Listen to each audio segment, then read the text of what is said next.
Hello, KCIW listeners, and welcome to Curry Café. And let's happy Father's Day today out there to all you fathers, and also happy Summer Solstice Day, longest day of the year. Now they're going to get shorter. I kind of like that because I'm an older guy. But anyway, so yeah, I'm volunteer Rick McNamer with your host, Ray Gary, KCIW's famous radio personality. And every Sunday afternoon, we put together a panel of guests, or guest, as our case today, and a wonderful guest she is, to discuss topics of interest in our community. Listeners can participate in our show by texting in questions or comments to 541-661-4098. Again, that's 541-661-4098. And before we begin, I would like to let our listeners know that KCIW is an all-volunteer community radio station that depends on our volunteers, sponsors, underwriters, and local businesses with their generous donations to keep us on the air. If you'd like to help us out, please go to kciw.org. And speaking of helping us out, like our sponsor, Z Clean Laundry, located at 1107 Chetco Avenue in Brookings. Z Clean will wash and fold your laundry within 2 to 3 days after drop-off and can also rush the order if you need it sooner. They can also handle large loads like comforters. They offer dry cleaning and can take care of linen services. So KCIW thanks them for their generous donation and support for community radio. I'm out of breath, Ray. It's on to you now, buddy. Oh, I'm supposed to have show. something to say now. Okay. Well, Rick mentioned a panel of guests. We don't have a panel of guests today, but we have somebody that can easily fill in for a panel. Oh, wow. Easily. Yes. Easily. Oh, my goodness. You're putting me on the spot. We have today with us Shirley Hyatt. Shirley is probably one of the original KCIW volunteers. How long were you in operation? Yeah, well, I didn't step in the very, very, very beginning, but not too long after that. I was asked if I would do a music show. And at the time, I thought, well, nobody's doing anything about bluegrass, so I'll do this show called Mostly Bluegrass so that I could throw some bluegrass in with other things that I thought might be a little bit more palatable to people who weren't familiar with bluegrass. Did it ever occur to you maybe that it was a reason people weren't listening to bluegrass? Now, Ray is right now displaying his somewhat lack of taste in music. I'm teasing. No. I think it might be an acquired taste, actually. Yeah, I never heard Little Richard do a bluegrass. No, but unfortunate for him. Or Flatt and Scruggs do a Little Richard song. Yeah, that's there true. You go. But anyway, Shirley is an extremely accomplished person. Yes, she is, in many fields. You won't be sorry you've tuned in for this hour to hear her opinions about just about everything, of which she is famous for having opinions. Okay. And I would be remiss if we didn't mention, Shirley, we were supposed to have our good friend and fellow KCIW person, Billy Furici, here today, but she has some back trouble and couldn't make it. And Hi, Billy. We wish you were here, and we wish you a speedy recovery. I thought she dropped out as soon as she heard Shirley was going to be the. I don't think that would happen. Okay. Anyway, Shirley has a couple of shows on KCIW right now. One is mostly bluegrass, and the other is a much beloved show, even by me, called Stardust, in which she finds some of what she calls the greatest music of all time. That's right. Now, we know she can't be right about everything, of course, everybody knows that the 60s and 70s were the greatest music. Well. And she's also a very accomplished writer. She's written 2 books. 2 collections of short stories, and I'm working on my memoir now. Ooh, awesome. That should be interesting. But Ray, getting back to the original show about mostly bluegrass, I had a lot of the music that would later be played on Stardust in that show. And they said, well, hey, the powers that be said, well, that music is really from another era. What about another show featuring that? And so it was somebody else's idea, and I jumped at it, of course, because that is what I think of as the the music with the most staying power, those songs that are now called the standards that were written during the 30s and 40s for the most part. I think you're right, and that was a magical period that was then followed by the magical period of, I'm not saying better or worse, there was, during the 60s is what was, you'd have to agree, was a magical period where all these songs and thoughts and groups came out that were just unbelievable. Well, they followed a time, if we want to go back into throwing a little bit of history in here, after World War II, that was really when people started to break out of maybe the sorrow that they had for the war, all the people who were lost in the war, and then the patriotism and all the keep a stiff upper lip kind of thing. Let's support our guys and let's make everything wonderful at home. There was a whole breaking away of that era that allowed teenagers in bathrooms to sing and like, oh, listen to that sound. I mean, we all sing together. Look at what we can get out of this, and it did unlock a lot of this creativity that you're talking about, and then of course went on to have protests and everything else that followed. But it did mean the demise of the big band, the great big bands that had the ballrooms and people would come to hear, these wonderful musicians and dance. That all kind of went by the wayside, and the jukebox kind of went by the wayside. And those big bands, do you think the finances had anything to do with them? How much did it cost to get the Glenn Miller band to play at a dance? Well, what really changed it, Ray, was the recording industry. Because once you could listen to a record, you didn't need to go out and see people in person so much. And so that was really the beginning of the end for the big band. And then you had the little, small groups, trios, like the Nat King Cole Trio and that sort of thing. Boy, but that big band music, at least my opinion, when I go back to it, and Shirley, listening to your show, it has rejuvenated my love for that stuff. And you turned me on to the early Boswell sisters. Oh. I had never even heard of them until I heard your show, and I was thinking, my gosh, those harmonies are just they were incredible. Get much better than that. Well, the Andrews sisters tried, but they never really succeeded in recreating that sound that the Boswell sisters had. Right. But there were, if we're talking musical groups, there was a time when musical groups, quartets and trios and mostly 4-part harmonies, the lads, the what am I trying to say here? The 4 lads, all kinds of smaller groups, and the Mills Brothers, and that kind of thing. So the big bands went away and broke off into smaller groups and created another kind of music. And then I blame the whole shift in music to the guitar. When young men, women, whatever, picked up a guitar and they said, "Wow, look at this! I can make my own music, Ma." So here they are. Writing songs on the guitar instead of at a piano. I did a whole show on the transition from saxophone as the lead instrument in a song to the guitar. And I think maybe Chuck Berry might have been very influential in starting that, but that's a whole nother ballgame. Yeah, well, music runs through our lives, and I don't think it's ever been more prominent than it is now. I mean, people have access to every kind of music that's ever been recorded through the magic of the electronics that we have now. I mean, and I think you're right too about the guitar. Kind of, one person can be a band. They can do something really good with that, and a one-man band. Yeah, right. We've all seen those. Yeah, we have a guy that comes to open mic who plays the ukulele.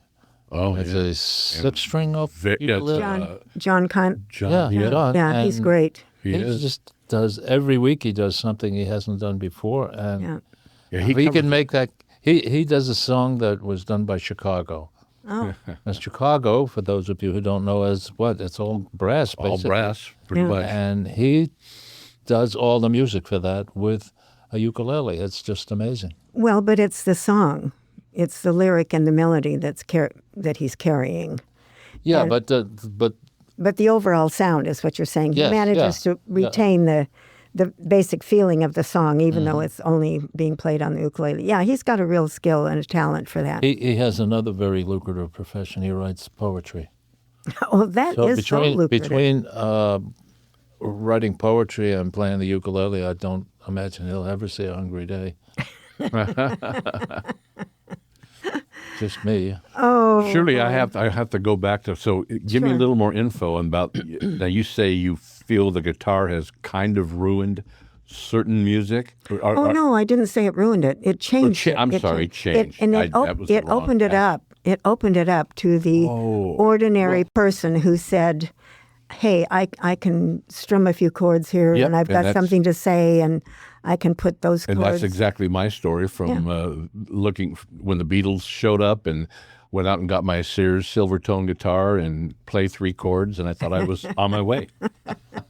But see, through all of that, what are we really talking about? We're talking about a message that floats on the air of the music that is behind it. So it's the lyric that's carried on that music. And I think the lyrics are very, very important. And I know people who say, I never hear the lyrics. I'm just listening to the beat. Oh, I think I Or was I'm guilty of that in my youth too. Yeah, because a lot of the songs I didn't understand what the heck they were saying. Number one, We were at the open mic last week, and a guy got up and played Hallelujah. saw that. It was there for that. Okay, and open mic is usually some poor guy's on the stage playing his heart out and nobody's listening, kind of thing. It's more of a social hour for most of us, or 2 hours. Yeah. And as soon Fun as time. people recognized the song he was singing, there wasn't. You could hear a pin drop. Everybody was focused on him. And not only that, Well, his it's that voice was song. It's that magnificent. song. It's It's what? that song. Yeah, yeah. And his voice he was he pretty did it well. He did it very well. Yeah. Yeah. And you were talking about the reason I brought that up. You were talking about listening to words and the meaning of words and everything. So one of the people at our table said, "Oh, that's my favorite song," and it was so much fun interpreting and blah blah blah. So I'd listened to it, of course, before, played it on my shows, and never understood it. So I decided I'd go home and study it. And I watched 3 or 4 YouTube videos, and I still don't understand it. But it's a nice. It doesn't matter. It doesn't matter. Well, one of the things I learned in trying to interpret it, there's a lot of biblical references in that, Oh, of course. and Yeah. that's why I don't understand it. Yeah, because you reject the Bible out of hand as something that Don't put those words in my mouth. as as being the source for great music, as that's Yes. what I was Oh, going to okay. say. Yeah. Okay. Well, and nowadays, and I know, Cheryl, this isn't one of your big things at all, but let's face it, with the phones and the social media, you can Yeah. pull up any lyric. I mean, there were some lyrics I've never heard until I was able to pull it up on there. I can't Yeah. remember back in the album buying days. I think some albums they had like in the sleeve you could see the lyrics. Am I correct on Yeah. that? Oh yeah, they From have, what I remember, not all of them, no, a lot of them. but did, that though. was a big deal back then. I told a story on my show one time about how I was driving along, and I heard a song by the Miracles, "Shop Around," I think. Oh, okay. And it was just one song. I said, "These guys have got something special. I have to go buy an album right away, or get an album right away." And I had to explain to the younger members of our audience that didn't mean you went to your computer and downloaded it. Oh no, you have to. It was actually a music store. You had to cough up $1.75 in cold hard cash because we couldn't use credit cards in those days. Well, no. And And that's what an album cost. And in order to do that, I had to go through my pockets. I was 50 cents short or something. Oh no. And yes, that's what I thought. So I remembered that in the trunk of the old '53 Ford I had some deposit bottles. And I was able to take those deposit bottles to the store along with the money I already had, and I went home with whatever works. High Were the Miracles is to this day one of my favorite works. albums. And being born and raised in the Sacramento area, now I might be off on this. By the way, if you have any music stories for us and Shirley, 541-661-4098. Sacramento, I'm pretty sure, was where Tower Records started. If I'm not, I'm pretty sure about that. And that was a big place for all of us young folks to go, man. Mm-hmm. That was almost a gathering place. Well, I was just going to say, when we lost those kinds of businesses, because they were kind of a gathering place. Yeah. So this is part of maybe what people are concerned about, the solitude that people are feeling is because we don't have those places. We don't have malls. We don't have places the kids go and hang out, not to be on their phone all the time, but to be interacting in some way in a social environment. So, yeah, but anyway, getting back to music, I had never heard of bluegrass. And so when I was a youngster, I learned to play the violin. And so classical music was what I really knew, and then popular music. But at some point in time, I met somebody who said, "Oh, you play the fiddle?" And I said, "No, I have a violin, but I don't really play it." He said, "Oh, why not?" And I explained briefly that I really didn't enjoy playing the violin, so I'd put it aside. And he said, "Well, you'll have fun if you play fiddle music." And I thought, I don't know how that could possibly be true. But it turned out it was, and it was because of the one-on-one, the gatherings, people getting together, playing music together, not unlike what we were talking about earlier, where the big bands split up and then people got together in little groups and put out music because they clicked together. Their voices sounded good together, or they found some creativity and wrote some songs. And so what bluegrass offered me was, from the solitary standing up, being a solo artist, was to belong to a group of people who were actually having fun. And they weren't the most accomplished in the world, but that was a little bit secondary to the overall experience. And I was talking to my brother earlier about, he has a friend who's a wonderful songwriter, but he doesn't know whether he'll ever get anywhere with it. And I said, well, today, I don't know what I would say to somebody who wants to get involved with music, because it's such a huge industry. But if you want to have a good time, get together with other people musically.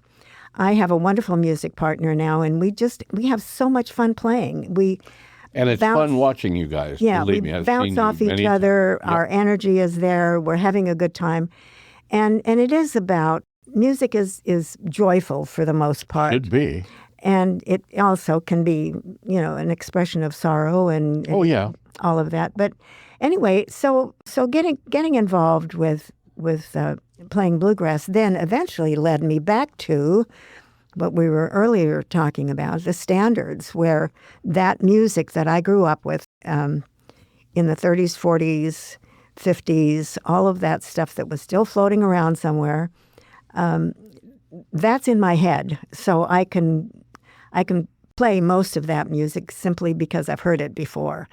And so not having to rely on music to read it, you don't have to be an accomplished classical person to enjoy creating and making music, which is what I think happened with a lot of these young people, not necessarily young, but mostly, who said, hey, I can play this music on my guitar, and I can maybe another instrument, a mandolin or whatever, and just have a good time.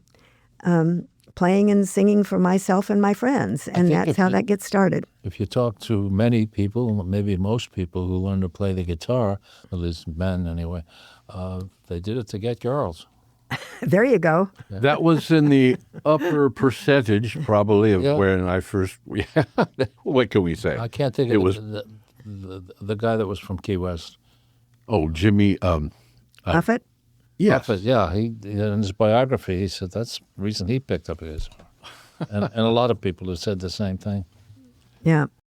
Well, and sure, back to, you were talking about lyrics real quick. I was trying to come up with a lady that I love to hear her and when she was in the group Fleetwood Mac.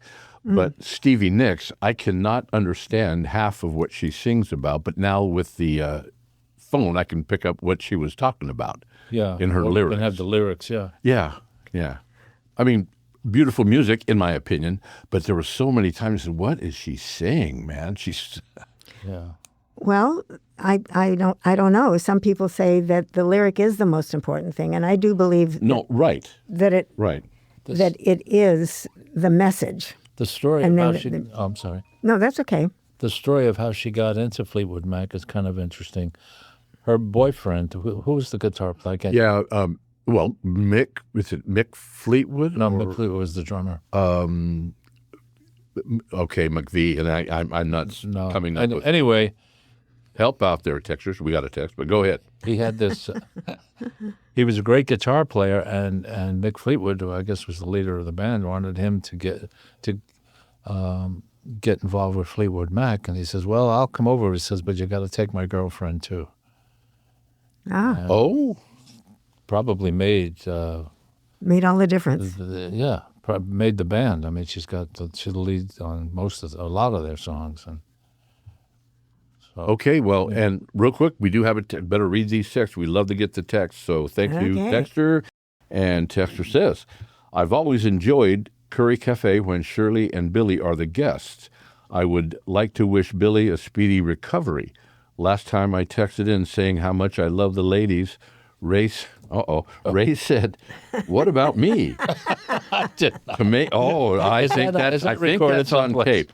To make sure I don't leave you out, Ray, I think you're okay. Haha. Actually, I think you're all great. Well, how cool. Thank you. Thank you, Tex. Oh, Ray, you got back at you there, buddy. That doesn't sound like me. God. You know, I have to say that I really enjoyed my relationship with KCIW, and Ray, going back in time, he was my buddy, sitting there as my editor. Is that who you were? I guess. Yeah.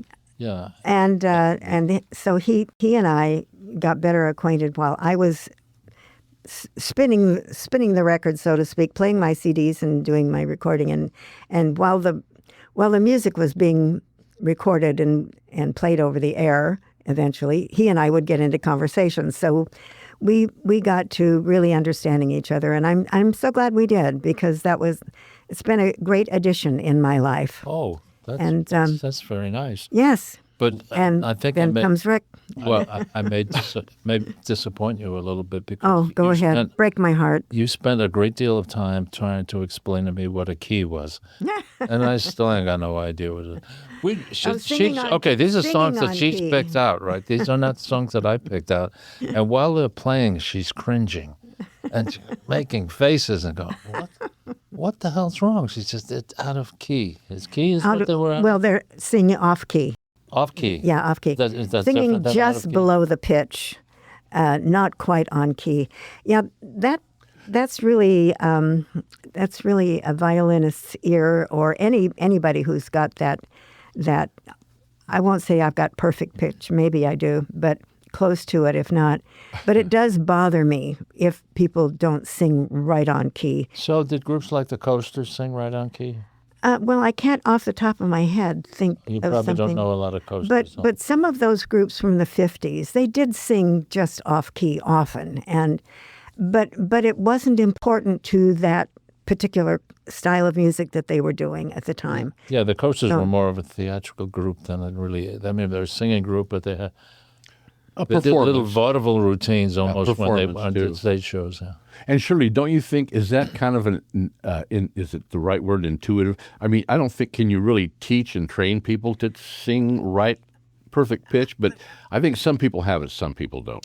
I think that you can encourage people to listen so that they hear more than they think they did before. And it's true that you can train to a certain degree. But I don't think you can get somebody to have right on the nose pitch all the time if it isn't within them to do it. They just don't hear it. I had a friend in high school who always wanted to sing. Well, he was absolutely tone deaf, but he wanted to sing anyway, and so he'd break into doing something. It was all over the map, and he'd say, "Was that on? Was that on? Was I on pitch there?" And I'm absolutely not, But he was having a good time, expressing himself, but it was miserable to listen to because he was nowhere close to singing on key. And for in favor of violin players everywhere, there's no place that's a fret that says put your finger here and you'll get this note. Right, where we guitar players have that. Well, at least, yeah, you have those little boundaries that say, Right. if you do this, if your guitar is tuned properly, and you can hear that's that another it's one, on right. key, then this is what you can do. But on the violin, it's the muscle memory. It's your finger gets used to going to the place where your ear tells you is the correct place, and it's a very, very minuscule little movement of the finger that can change the pitch. And so it is that muscle memory that gets it going. And if you hear somebody really playing out of tune, it's painful to me. It really is. Well, yes, and I recently kind of had. I thought I was doing pretty well, and I was doing a song not too long ago, and I could tell myself I was even cringing, and that's embarrassing. You have to You're not lose ready that. for prime time. We are at the No, I was not ready that day for the prime current time. There are some of us trying to get Rick on stage at open mic, and Well, he seems to be thinking about. I even volunteered to sing a song if he Oh, my if he would goodness. play. It would- If that happens, I want to be there. yes, you will. Everybody will want to be there. We'll probably Well, make a YouTube that'll go platinum. just think, remember that you were just talking about you wouldn't hear a pin drop. Well, hopefully, if that happens, everybody's just talking and drinking. So No, I don't think. No, this is a very, very interesting story, and I think people will want to know how it comes out. Yeah, well, it might come out here soon one day. Who knows? So Well, I want to put a shout out to all of you folks who are musicians and just say enjoy the heck out of what you're doing. I'm not a big rock and roll person. It was never really in my world, but people do have a wonderful time playing and listening to rock and roll music. But if you are a folk music person or a wannabe bluegrasser or any of that kind of stuff, then I really hope that we'll get you to come on out and do some playing and enjoy. well, and we here soon in a couple nights are going to have a little get together in our conference room. We'll see how all that goes. We're going to get some musicians together, Acoustic music. have a good time. So we're looking forward to that. You know, every Thursday night at the brewery, Chico Brewery, there's an open mic.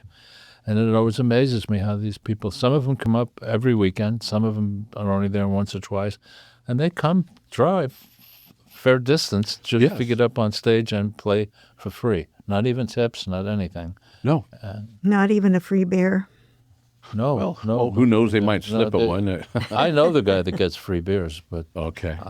I don't. No, I don't that is a drink fun beer. time and interesting. And it's wonderful to see the amount of musical talent that we have in this little burg. It will. amazes me. When I first came here, I really had a hard time finding anybody who played music.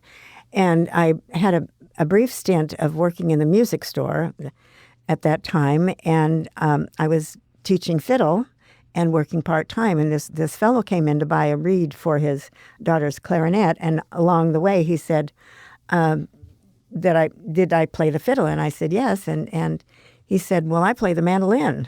And I said, oh, wow, So he said, well, I'll bring my mandolin and we'll play some tunes together.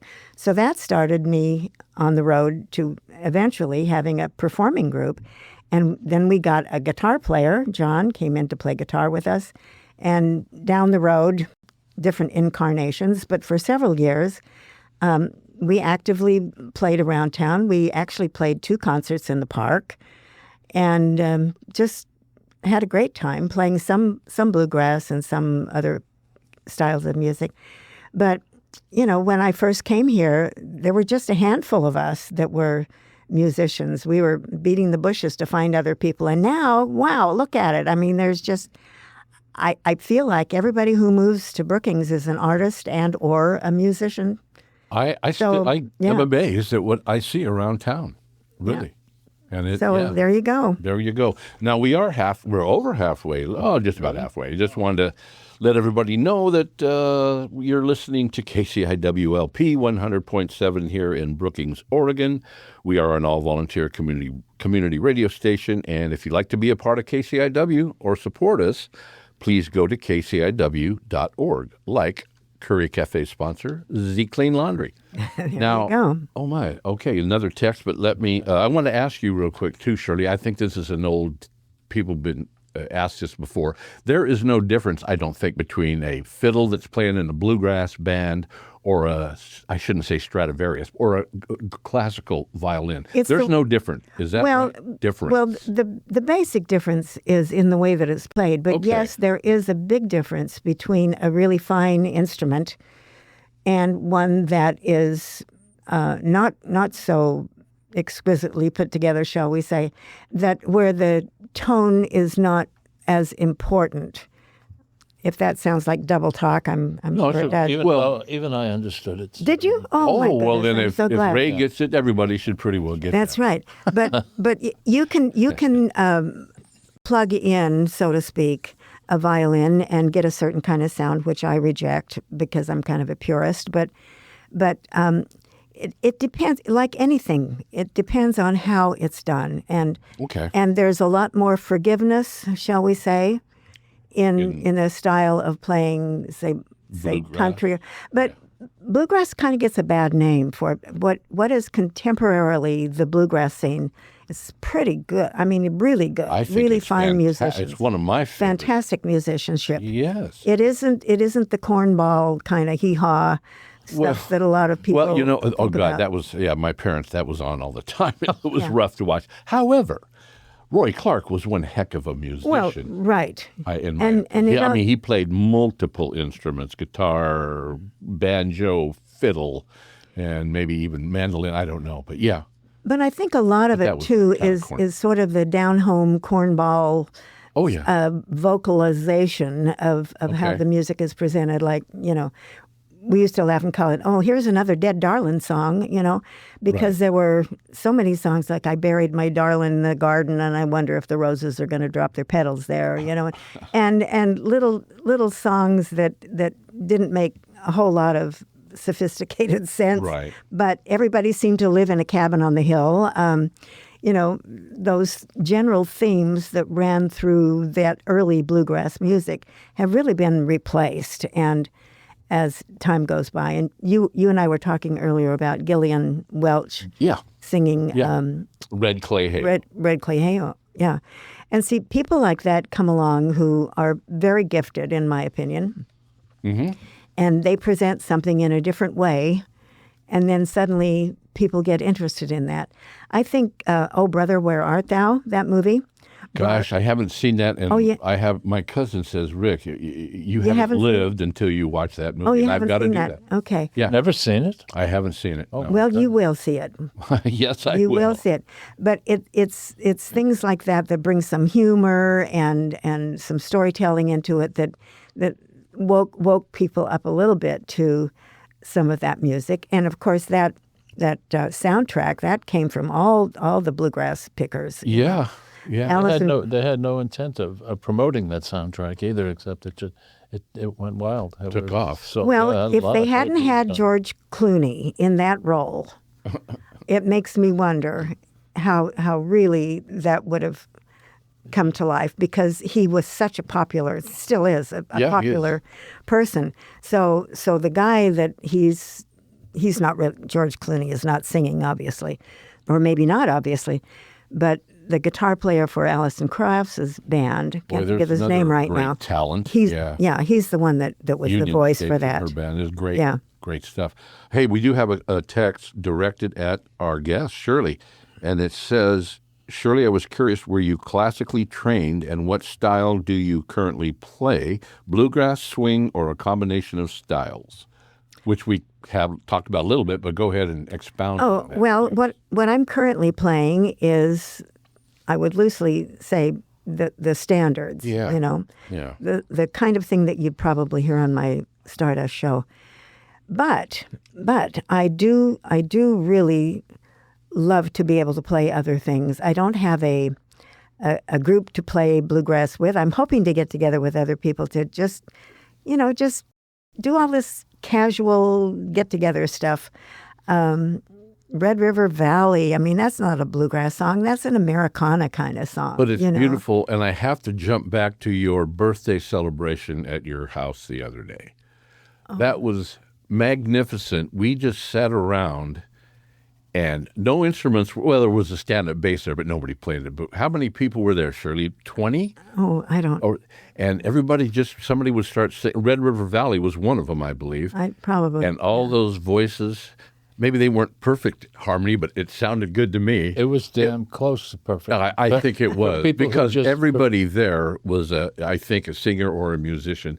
It was fantastic, man. Oh, well, thank you. Now you're going to make everybody want to come to my birthday party. Well, this evening you can meet at, it was great. Well, but see, this is what I think, getting back to the early days of what became the rock and roll era. It was small groups of people getting together and singing and harmonizing. That's what we're really talking about here. No matter where you put that, whether it was the era of the Standards and the Andrews Sisters and all of that, to contemporary now, what you have in bluegrass specifically, more than country or rock and roll, is the group singing the 3-part harmony, and that really grabs me. It does me too. I love it. I absolutely love it. You know, you talk about rock and roll a little bit. Even the Grateful Dead, for all the Deadheads out there. I wasn't one, but I certainly did like you wanted a lot to of sometimes. But they have a lot of bluegrass influence in their music. Like "Friend of the Devil" is a song that one of my favorites by them, and that has kind of a bluegrassy feel to it. And did I answer the question? I didn't. Yes, I was. Yes, I was classically trained from age 5. Classically trained means that you learn the instrument. You learn how to do what the instrument is created for you to do, which proper bowing, proper technique, proper playing on pitch, reading music, being able to play very complicated pieces. That was my early training, which I let go of because I wasn't having any fun with it, basically. Oh, interesting. Wow. Yeah, I didn't play for almost 20 years. Wow. You put that away for 20 years? Yep. And so the reason that you probably hear me talking way too much about bluegrass is because it was that experience that inspired me to play a fiddle tune, to stand around with other people who were playing, and there was no judgment about it. Nobody was saying, you can't do this and you can't do that, and it's got to sound like this and it's got to sound like that. Where it was a welcoming environment of people just having a wonderful time and raising your voices. And see, that's the other thing I think about being classically trained. I loved to sing, but my energies went into learning to be a better violinist rather than exploring vocally what I wanted to do. So now that was an opportunity later on for me to say, hey, I want to sing. I'm going to sing. So now I sing. And everybody should, except maybe Ray. I don't know. Do you sing, Ray? You've heard me sing. You made me sing once. Yes, I did. But I do have a song. I have a song all prepared. Oh, I could probably do the whole thing right now from memory, but my 2 potential backup players don't like it. So. They're waiting in the wings. I could do it a cappella. Hey, we have another text. Oh, my goodness. Text line on fire today. And guess who? From our good friend, Billy Ruth. Oh, hi, Billy. Hi, Billy. And she says, Shirley also plays Shogun Farewell so beautifully. Oh, a Shogun Farewell. Shogun Farewell. Did she bring her violin with her today? No. Sorry about that. Thank you, Billy. Thank you. And we miss you. Still wish you were here. Indeed, yes. And get well. And we haven't talked at all about Shirley's writing ability. Oh, my. Well, that's... I've always thought a couple more shows on that, but yeah, you bet. Most people, with maybe the exception of Stephen King, write songs about, or write books about their experiences and things that they know about. But she just comes up with stuff from all over the place and writes about it and does some really good writing. That's not good English, is it? But anyway. Yeah, good writing. That'll work. Thank you. She I'll has take that. currently 2 books on the market. One is called 12 Tales with a Twist. 20 Tales. 20 Tales with a Yeah. Twist. Oh, okay. Yeah, it's fiction. Yeah. And the other one is called Once Upon a Time. Once Upon a Time. Yeah. Collection of short stories with some true stories in there too. But And they're available in the local bookstore. well, right now through Manly Arts Arts Center or through me. and I guess Amazon? Amazon, yeah, if you really want to go there and Well, do that. Sometimes we have to, unfortunately. I'm probably my own worst enemy about it. I'm not very good at self-promoting for my writing. But it's a very personal and solitary thing to be a writer. And maybe that's one of the balancing acts to being around other people with music. You know, if you're going to write, you're going to do it by yourself. Well, boy, believe me, I'm not into that. I don't know if I should even mention this, but all I know is I do journal occasionally, and that is a very calming, peaceful experience for me. Peaceful, easy feeling. Peaceful, easy feeling. I think I'll write a song about that. But yeah. See how easy it is to write a song? Right, and there's where I was going, Shirley. And I should know this, have you written your own music? Oh, yes. Yeah. Oh.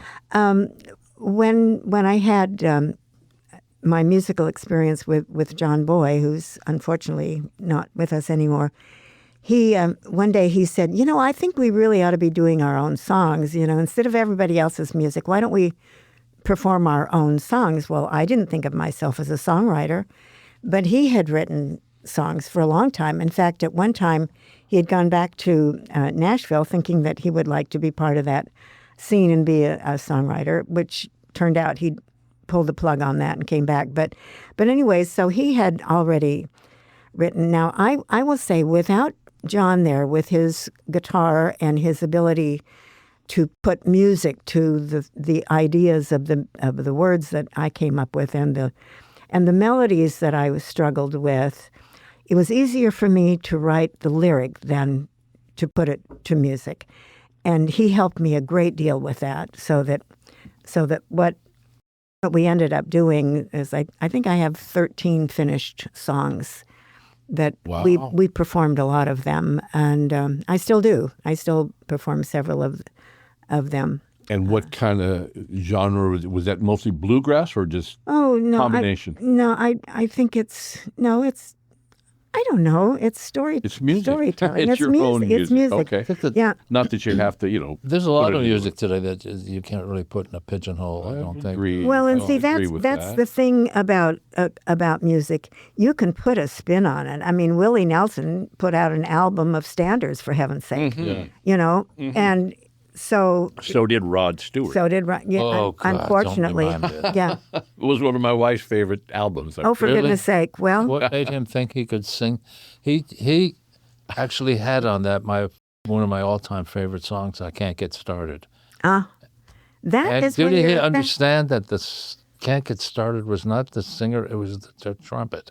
But anyway, and the singer as well. Are you talking about the standard? I can't get started. Yeah. I've Bunny been around the Berrigan. world in a plane. Yeah, Bunny Berrigan. Yeah. Rod Stewart had the nerve to try singing. Oh well, let's just put that to rest. Actually, I had an opportunity to get tickets to go to a Rod Stewart concert, and I said no, he's going to sing that crap. Well, so now how does a person like that become popular with that kind of a voice? No, because he was excellent at singing these songs. Willie Nelson doesn't have a good voice, but he has a style. And I don't know about Rod Stewart that. had Different, that's for sure. great musicians behind him and great songs and melodies and Okay. for rock and roll. I would put one of my favorite singers, and with the lyrics that I actually listen to, is John Prine. And I wouldn't put his voice in, probably the upper echelon, but I just love. Well, he's a song. storyteller. He's yeah. a very good storyteller. Yeah. And he gets silly, which I love some of the silly songs. Well, but see, that's getting back to the very basics. Okay. All music is a story. All music is a story, and a lot of it in the days that we're talking about from the 30s and 40s and around in there, a lot of that had to do with what was going on in the world. And we had World War II, World War I. Songs like, When Johnny Comes Marching Home Again, that kind of a song that only applies during wartime. We have to headbutt these guys and make them want to go to war and explain to them how. Yeah, make it Johnny, sound like something glamorous that you want to do. Get your gun, get it on the run. Don't think about why you do it. Wasn't make your daddy proud to have had such a lad or something. Yeah. Well, what crap? Well, I don't know. Well, who was it? Kate Smith? Wasn't she the one with almost God Bless America. jingoistic songs? Oh, yeah. But then there was, of course, the Vietnam War started a big, and you do a show about that protest music, Ray. Kate Smith also had Pass praise the Lord and the ammunition, right. I mean, there you go. I played occasionally as what? Yeah, I know. This seems to me like a contradiction in terms. Well, I would think so. Well, but time. see, that's now you're talking about what really runs a lot of people's lives, especially now, is music of some variety or another. Sure. But at that time, to get to the masses and to get people on your team with your message and how you want to get it out there, that's the music that did that to get out there. When Johnny Comes Marching Home Again, whatever it was, or God Bless America, or any of those songs that came out of World War II were meant to tug at your heartstrings and to make you feel proud to be a soldier and patriotic. Yeah. And now we have songs like Metallica doing One. I don't know if anybody's ever heard that. I haven't heard that, but we've all, I don't know about it, but Jimi Hendrix's guitars. All kinds of. Well, we had the whole Star Spangled Banner. Period of stuff. And Woodstock. Oh, my. We are getting some more text. Now, see if I can handle this phone that's not an iPhone, but maybe I'll make it. Okay. Here we go. Thank you, texter. Rod Stewart was just what I call schlock. not my favorite egomaniac. But I'm not judging. Everyone has their own taste. Like I said, Nancy, my wife loved that Rod Stewart classic, what do you call them? Standards. But there are people. I was talking to Billy yesterday, as a matter of fact, about Robert Plant. And now Alison Krauss was done songs with him.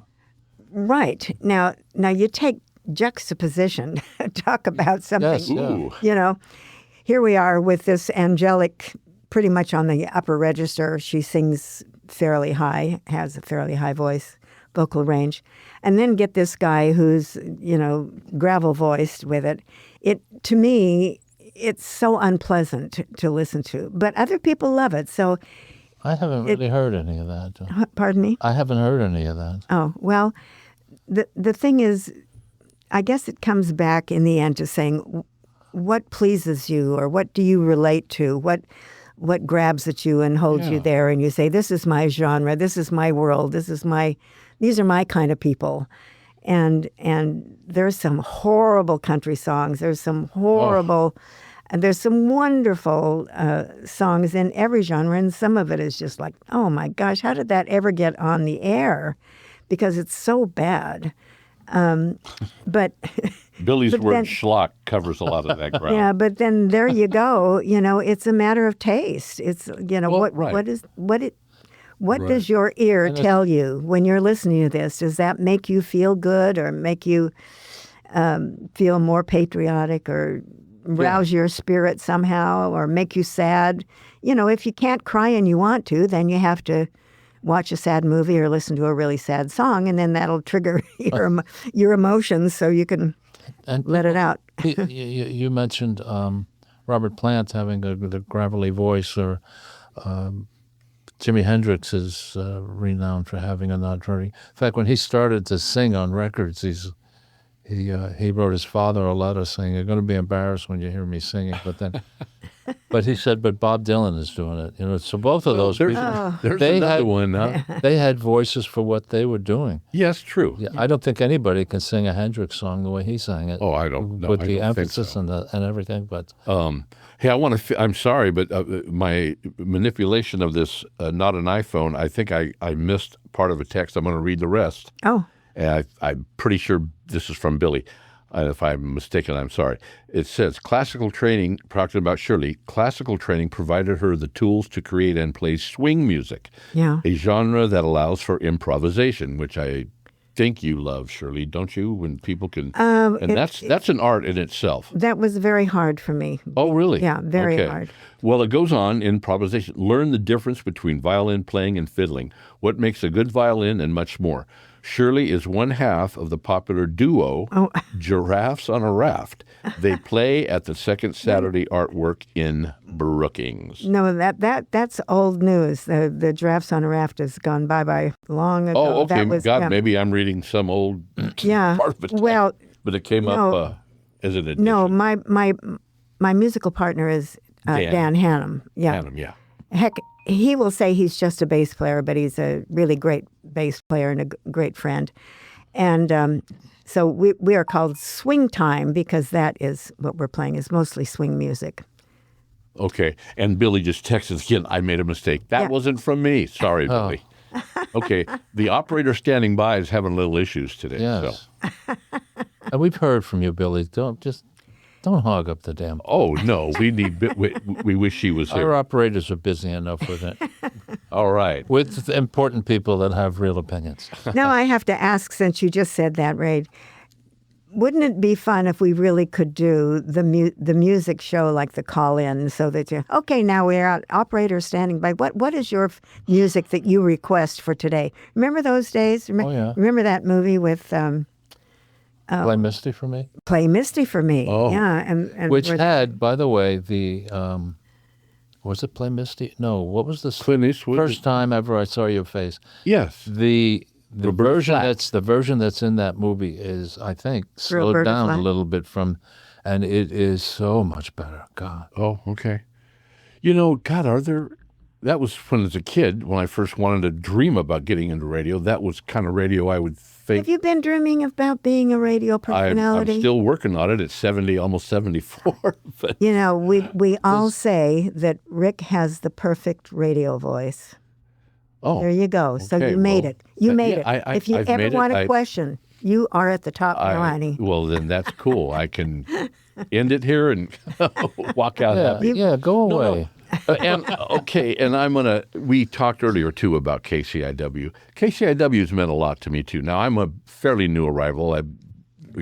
Everybody else has been here quite a while, but this sounds a little bit hyperbolic maybe, but this station has really changed my life since I moved up here. I've met a lot of great people, looking at two of them here and a lot more. And this has got me into doing a lot more stuff around town. This is a community radio station that's about the community. And this community is fantastic. I can remember not within 6 months of joining KCIW, driving down the street, not believing the amount of luck I had that I finally got the job I wanted as a teenager. And me too. I was about 10 or 11 when Alan Freed came on the scene, and I said, that's me. That's what I want to do. Okay. Then as I got older, I realized that they not only do that, they have to go to supermarket openings and talk about the Buick. Yeah. And back to getting started with KCIW, it wasn't too far into this station's getting up on its feet that we started the open mic. Yes. And I was the one who started the open mic in the community. Right. I think, maybe not. But anyway, remember, we used the open mic as a vehicle for fundraising and for getting people to come out and show their musical talents. And I may be wrong, but I don't think there were so many open mics around town. No, there weren't. About everybody has an open mic. Yeah, and we were the forerunners of this very, very popular thing called the open mic. And where was this at, Shirley? Well, we had Compass Rose, which started out in used to be Compass right Rose upstairs. Okay. Yeah. People think we're in a tower somewhere. No, we're in a basement. Yeah. But that's okay. Location. Undisclosed, sorry. And anyway, we really did get the station out there, so to speak. And it was through music. It was through getting people to come out and express themselves. And I really had a good time with that. You know, the lady who owned Compass Rose was a very good friend of the show, and she was always wanted to do anything she could to help us out. And when we were talking about where do we want to have this open mic, or we called it a coffee thing or something, didn't we? Anyway. No, it was an open mic. Okay. I talked to Rose about having it there, and she thought for me, oh, yeah, that'd be great. Well, it had to be during hours that in the evening hours that she was closed, and she had to pay a waitress and keep the place open, put together a special menu. Yeah. And it seems like no one came there hungry or thirsty, and she was always very cheerful about it, how much she liked having the... Yeah, it wasn't a great moneymaker for her. No, it was a money loser, and it didn't do anything, I don't think, for the popularity of a restaurant, but maybe it did. So one day we decided that restaurant wasn't big enough to have this, because we were sitting out in the hall, and the restaurant across the hall didn't like that. But anyway, who's going to tell Rose? I said, well, I'll break the news to her. And it turned out she was thrilled. Oh. Well, we are unfortunately really short on time, and I want to get this one more text in because it's directed at, guess who? Shirley again. The texter just is curious where you came up with the name Giraffes on a Raft. Oh, my gosh. How did that come into being? Well, that was pure John Boy. He just presented me with, he said, hey, I've got a great name for us. And it just took me by surprise, and it is so silly. But I got behind the idea, and I said, okay, we'll be Giraffes on a Raft. And so we had a lot of little jokes that we could write. Well, we're head and shoulders above the crowd, or, I'm looking over, just things that were comical to. Okay. And he said, well, we've got to have this logo, or we've got to have it. Turns out that he had some drawing talents that maybe he didn't fully actualize before, but he did a fabulous drawing of the giraffes on the raft. Oh, cool. And, artist also, then. Yeah, and then when we were going to do a special concert at one point in time, Lon Goddard and Claire Willard actually jumped up and said, hey, we want to do the advertising for you. And so we actually went out to Lone Ranch Beach. Ooh, nice place. And they put me in a yellow slicker and John in a captain's hat and a jacket, and we stood on a rubber raft. Oh, yeah.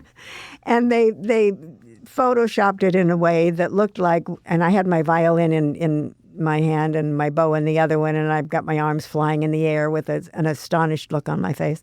Anyway, it's a darling picture as it turned out, but it was giraffes on the raft, Well, that works. Yeah.